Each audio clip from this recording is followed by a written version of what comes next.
Welcome back to Cyber Learning, your go-to channel for all things tech. Today, we'll show you how to add a signature to your emails in Microsoft Outlook in just a few simple steps.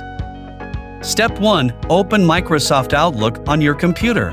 Step 2. Click on New Email in the top left corner of the screen. Step 3. Select Signature icon from the drop-down menu. Select Signature. Step 4. In the Options window, click on New in the right-hand sidebar. Step 5. Enter a name for your signature. Step 6. Start customizing it with text, formatting, and even images. Step 8. Once you're satisfied with your signature, click OK to save it. And that's it. You've successfully added a signature to your emails in Microsoft Outlook.